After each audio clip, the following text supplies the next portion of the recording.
Hello, and welcome to the One Question Leadership Podcast.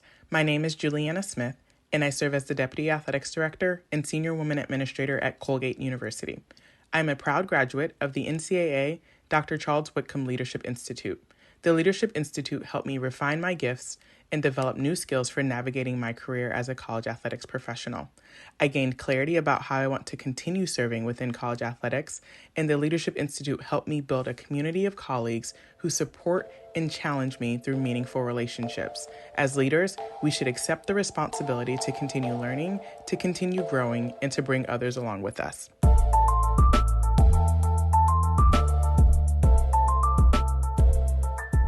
Greetings, this is Ty Brown, and welcome to the One Question Leadership Podcast, where we highlight executive and organizational leadership. Be sure to follow us on Twitter and Instagram at 1Q Leadership. Our guest today is Andy Rowdon. Andy is a Senior Associate Athletics Director for External Affairs at Eastern Michigan University. Greetings, Andy. Thanks for joining us. Oh, Ty, thanks for having me. I'm really excited to be here. I'm looking forward to a great conversation. Yes, sir. I'm excited to have you on. Now, you've been at Eastern Michigan almost 5 years there, and your career spent time at LSU, Arizona State, Texas Tech, Georgetown, Old Dominion, and just a number of different places, primarily working in marketing and revenue generation. You've been in the industry for almost 16 years, so you have a wealth of experience. Yeah, it's funny. I tell people I can tell you what it's like to live in any time zone or any climate in this country. So, right. But I've been very fortunate to work at a lot of great places. Yeah, I'm glad to have you on. We had to reschedule a couple of times. You talk about having kids that start school and get sick. I'm sure I don't know anything about it, but I know that's a lot to deal with when you're a parent, right? It is. It's one of those things, right? You learn you think you have your life going, and then all of a sudden you have kids, and it's a whole nother adjustment. So, but thank you for your patience with me. Yes, sir. So I want to have you on here for a couple of different things. Really, I want to talk creativity and marketing, but I also want to talk about working with a leader such as Scott Weatherby up there at Eastern. The first question I ask you is about marketing, right? Most of your career working in marketing or revenue generation, however it's termed. I wonder about the philosophy on marketing, right? In general, or specifically on marketing in college athletics, because it may be a bit different than marketing in general, but there are some things where marketing is marketing. So talk to us a little bit about your philosophy on marketing. Yeah, sure. I think first and foremost in marketing, whether it's overall or just for college sports, is you have to understand relationships matter. People don't want to just be part of a transaction and have it be dollars and cents for the majority. We have to build a relationship through our marketing efforts. We really need to personalize our efforts to make sure that the relationship we're building is mutually beneficial, and people are getting out of what they're buying into. So it works in both directions. And we have to understand that people are different. So at a school like, here at Eastern Michigan, a one-size-fits-all approach doesn't really work. I used to joke, other places I've worked, football sales, football renewals, it was pretty simple. It was, here's your invoice. Do you want your tickets? No. Okay, I'll go to the next one in line. That doesn't work anymore. You've got to build the relationship. They have to understand, your fan base or your consumer needs to know that you care about them and that you're building the experience that they want, and then you have to deliver on that. So I think that's a big piece. And with that, as you're building a relationship, you really have to work on a consistent communication with everybody and providing engaging content, not just a constant sales message. So I've got to, as I'm building a relationship, talk to you about why our basketball program, you want to pay attention to it, and why if you're a basketball fan, this is something you're going to want to be a part of, and you should see that we're graduating student athletes, we're doing great work in the community, and then, oh, by the way, now we've got this incredible game that you're going to want to be a part of, or we're celebrating NBA legend, Hall of Famer George Gervin. So come back for that, and here's a great deal on tickets to get you in. So you have to do that on a consistent basis. So I think that's one piece of it. The next step I would say also is know your goals. Like, don't be afraid. And I tell my team here at Eastern, we're going to set some just really big, scary, ugly goals that we're going to go after, and we're going to try and make these happen. And then with that, when we set a goal and they may be scared that think, oh, I can't do that. Yes, we can. And we're going to break it apart. And in our marketing, we're going to understand that each game is worth a value, inside of that game. Then the different segments that we're going to have, the fan base we're going to go after is going to help us achieve that that brick, right? That piece of the goal. And then when you stack all the bricks up, it gets to that big, ugly goal. And that's how we're going to achieve things. So season goals go individual games go into targeted groups, targeted groups go into specific offerings. And then you kind of build, again, that relationship from there.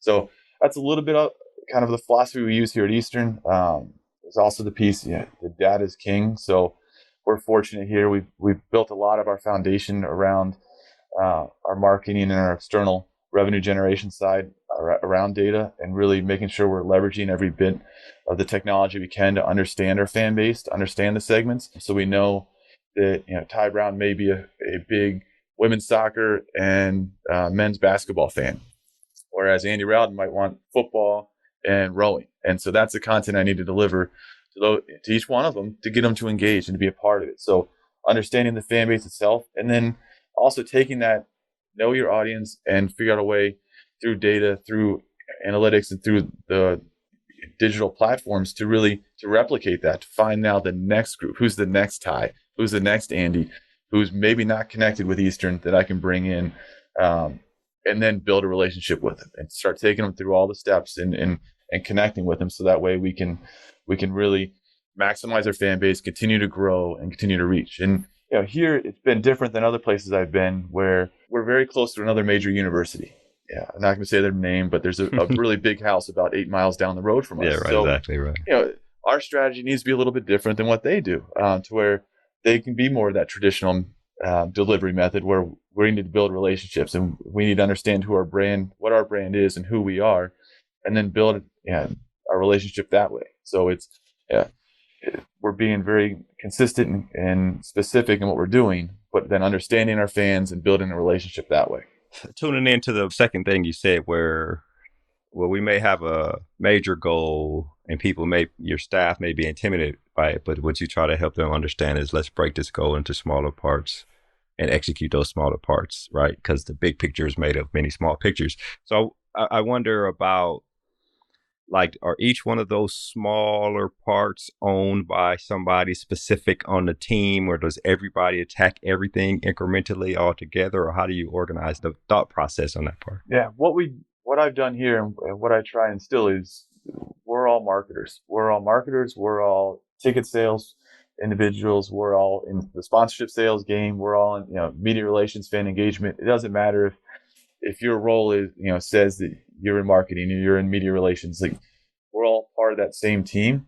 And then I'm going to ask everybody to help me break down, what do they think this game, what do we think we can do for season tickets for sales for the year? What do you think we can do when Toledo comes up on a Tuesday night from action versus Western Michigan coming across for a game on a Saturday? So I want everybody's input, and that way the collective thought, everybody's starting to get to buy into it.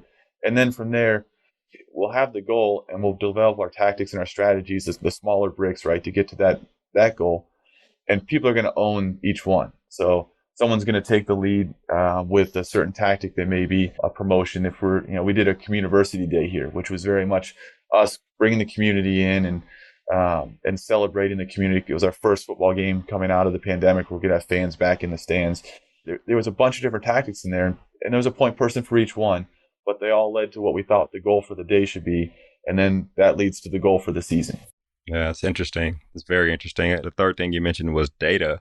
I've heard that you can gather data and you need to have somebody who understands it, and then somebody who knows how to execute off of the data. I wonder about the data you use, and are you able to find things that other people wouldn't be able to find in the data, right? Because there's always hidden gems that you can probably execute on within data. Yeah, for us, it was when I got here 4.5 or so years ago, we didn't have a solid foundation. So the answer to that, and the idea of making data-driven decisions, was a big fat no. We couldn't. And we've gone out and been very deliberate in a lot of the partnerships that we've made with great companies that have helped us build that foundation and start to understand. And then from there, you can lean on them for their knowledge base on, all right, how can I understand? How can I digest this? And then what can we do? So there's been a lot of companies that have helped us with it. And we're starting to understand it ourselves, but knowing the way of the world, things are constantly changing. So it's almost like you can learn it and you're just trying to keep up. So I kind of joked that when I got here, we were still like in the late 90s and data. Yeah, it's, the internet was a thing, kind of. We've jumped to, I feel like we're 20, we're like at 2018. So we're catching up. Yeah. And we're taking leaps and bounds. And the team has been awesome, where they've jumped in and we love every bit of it, to where we're trying to understand email segments that we're using, and what's the response rate, and how are the conversions going? What message are we testing?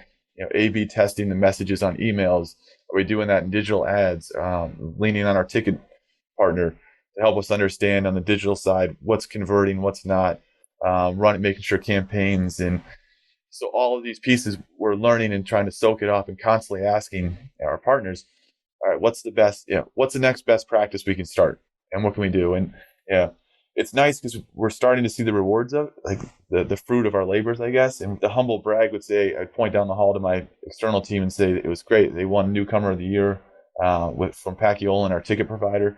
So it's great when we can say, UCLA was up for it and a couple other Power Fives, but we won it because we were the ones that adopted and thought and really and soaked everything in. And so it's those partnerships that are helping us really take those next steps and utilize data.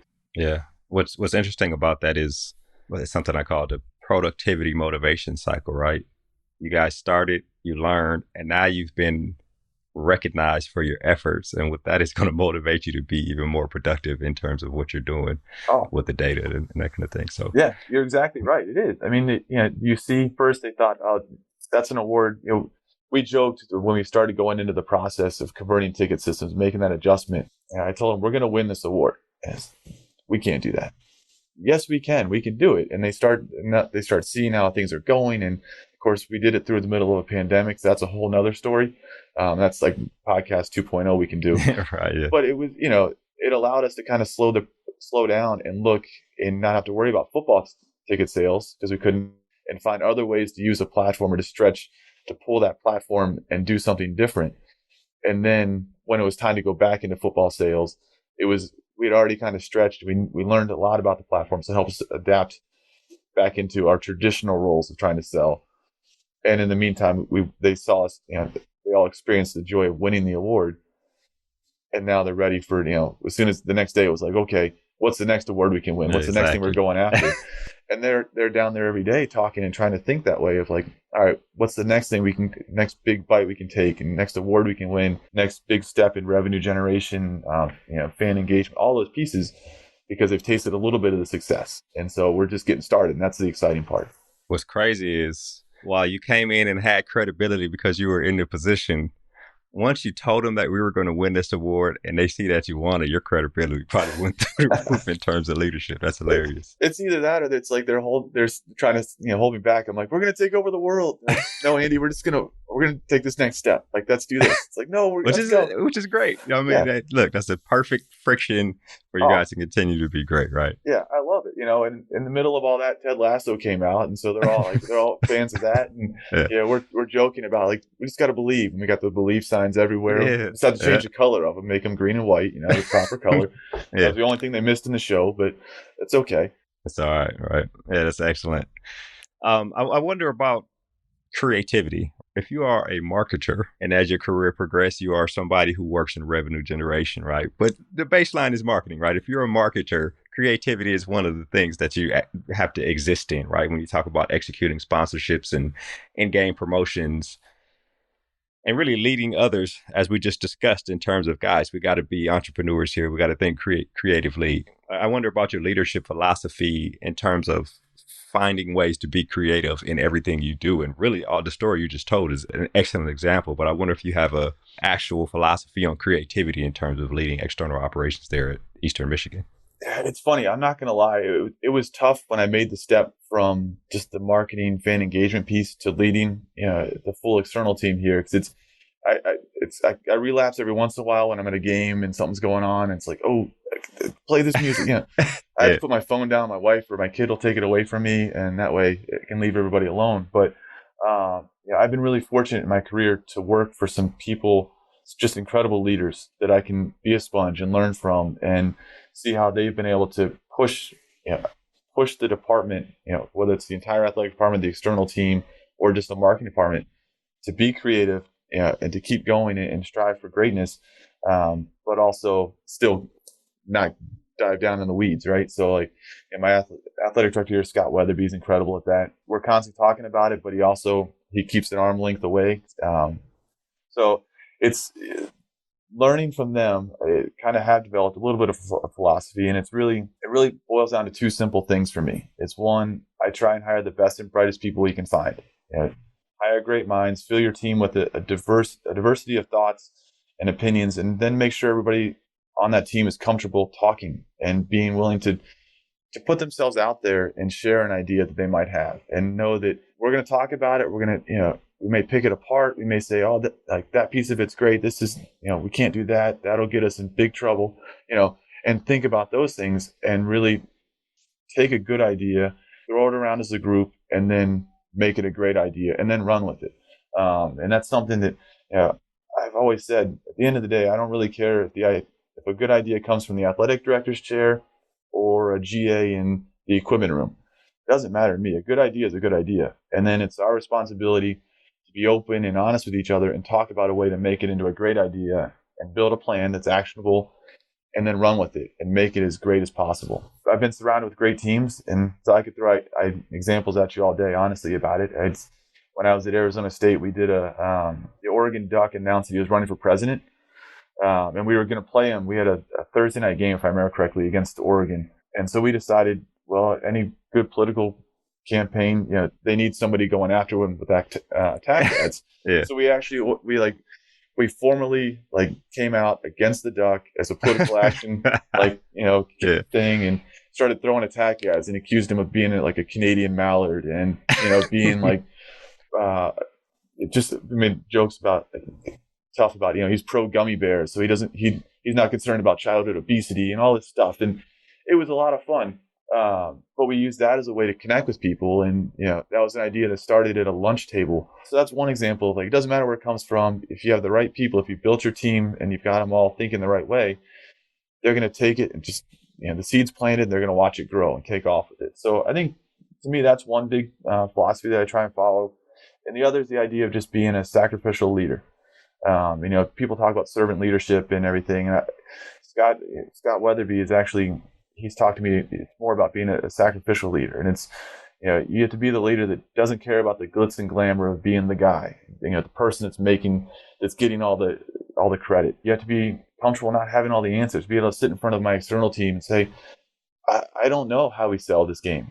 Tell me, how do you think we can take this to the next level? How do we connect a generation that may not know who George Gervin is, and help them remember that this is a guy that influenced Magic Johnson, Isaiah Thomas, Michael Jordan, and showed them that greatness is possible on a basketball court, and being vulnerable that way, and then be the leader that takes pride in inspiring creative ideas and solutions, but have them come from the team. I think that's a big part of being that leadership and building the right philosophy there, to where that fosters everybody to say, it doesn't matter if the idea came from a different department, not the marketing department. If it's a ticket sales guy, it's now a ticket sales thing. No, we're all going to sacrifice because we want Eastern to do well. We want, the student athlete experience to be incredible and the environment to be incredible. It doesn't matter who gets the credit. That's not even secondary or third. That's down option 20 on the list of things. I had a conversation with Scott last summer, I think it was, and he talked about two things. One thing he wanted to improve on is the time he spent with the staff. He did say he knows the staff well. I think you guys had 15 kids born in the last year and a half or 2 years or something like that he was talking about, and he thought that was wonderful. We're going to have an incredible baby race coming up. The whole baby. Oh, really? We're going to do it heated. It's going to be the athletic department is one, and then general public is the other. It's athletic people. We're going to, we have, I think a baker's dozen is 13. We've got 13 babies. Wow. My second daughter was the number one, and then number 13 is going to be born here any day now. So it's wow. It's going to be the whole baby crawl race at a basketball game, but it's going to be the moms and dads elbowing each other. So it's going to be something to watch. That's excellent, right? And he was kind of proud of that, right? Scott was proud of that. And so I think that's a wonderful thing. So I wonder about that in terms of the relationships with your staff, the building and tightening and strengthening, maintaining those relationships. But also one thing Scott talked about was it's hard to recognize individuals and a staff because what is the criteria when people are doing completely different things? So I wonder about that on your staff when you talk about building relationships, but also giving their just due when they've done something great. Like, how do you handle those things? The first part of that, like the building relationships, and I'm one that I love to have people over, and like at Eastern, I can't thank them monetarily for the most part. We have budget limits. It's not like some of the big Power Fives that are like, here you go. Just, I want to keep you, like, here's more and more money. I can't do that. So it's the gratitude, it's the little things, and it's being involved and having them. I love the fact that all my staff knows, my wife, my daughters. My daughter comes to a basketball game and she's like a little rock star running around hugging everybody, but she's comfortable and they're comfortable with her, and it feels like a big family. COVID was tough for a lot of people, and it was a really eye-opening experience to have an athletic director that, from the day one said, we're not doing furloughs. People aren't going to lose their jobs. And we had staff members that left and went to Power 5 schools that lost their jobs. And he stood up and we found a way to make sure everybody, made it through this. And to his credit, like, that's why we talk about like the 13 or so kids that are going to be born. That shows a level of comfort as you go through a global pandemic where you're hearing all these terrible stories. You're watching friends you've known for a long time lose jobs. Ours are having families. Like, they're taking a deep breath and they're comfortable enough. So that's an inspiration that you learn on, and you take from it and you try and grow. COVID has kept it to where we can't really get together as much. I can't have everybody over the house for like a holiday party or something like that. Just the rules here, but we find ways to still, while we're in the office, or we would connect via Zoom and use technology to hang out, check in on people, and whether it's small groups or one-on-one situations or anything else, to just make sure they're okay and understand and see check out where they are in life. And I think it's been a big reset in our industry, for the smart ones to say there's more to life than work. And if your life outside of work is, if you're operating at like a 10, then you're all of a sudden in the office, you're going to operate at a level 10. You're going to be exceedingly good if you're happy. And that doesn't mean I need you in the office for 80 hours a week, just grinding away. Like, I need you to get out of here. I need you to go do whatever you want to do to unwind, and then come back and give me your energy and and be the staff member that we know you can be. So it's a lot of that has been trying to build that relationship with staff. And the tough part for us is we like to hire good people, and grow, great people, but we get to watch a lot of them walk out the door, because when you hire great people, someone else is going to want to hire them, and they're great. And there's examples all around the country of people who have come through Eastern Michigan who are now off doing great things.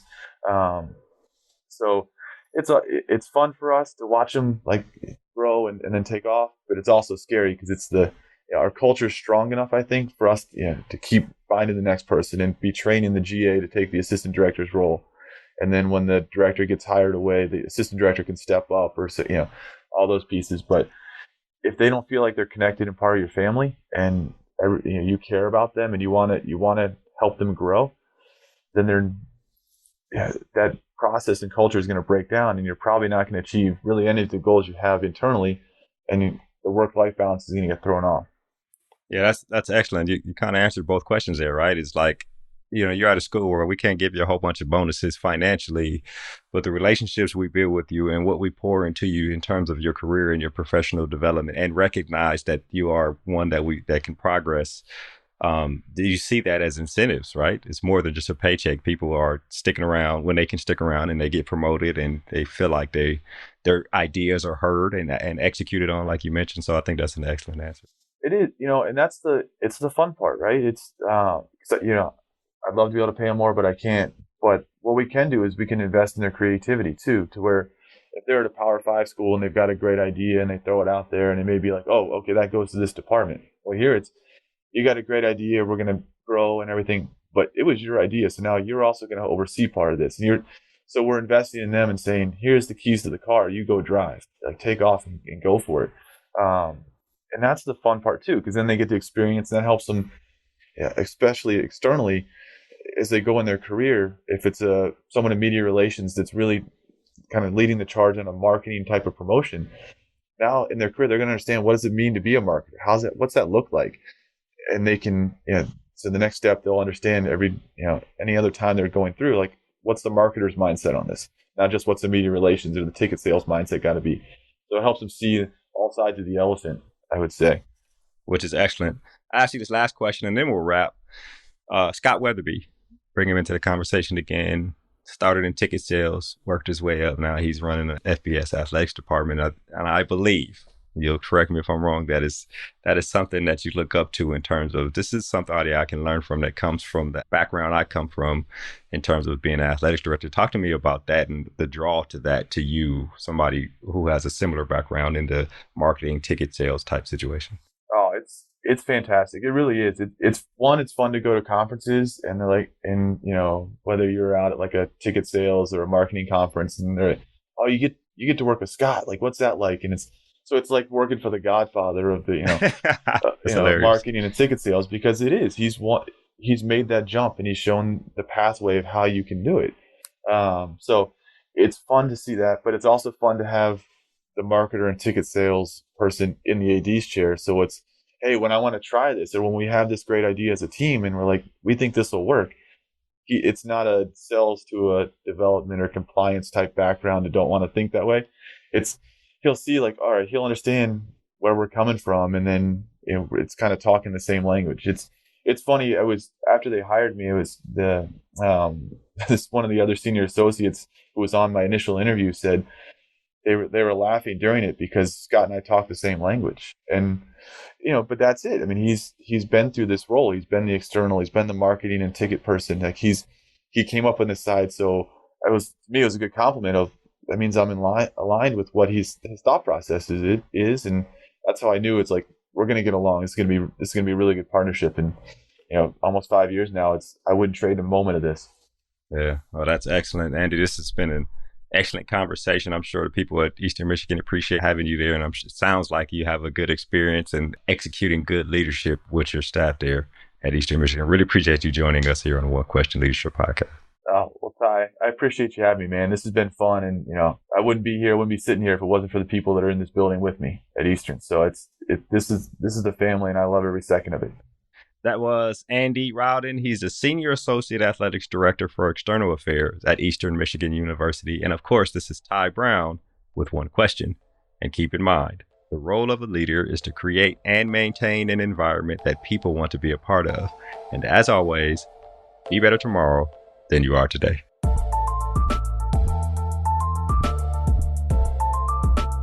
This episode of the One Question Leadership Podcast is produced by Spades Media Group, solving problems using creative leadership.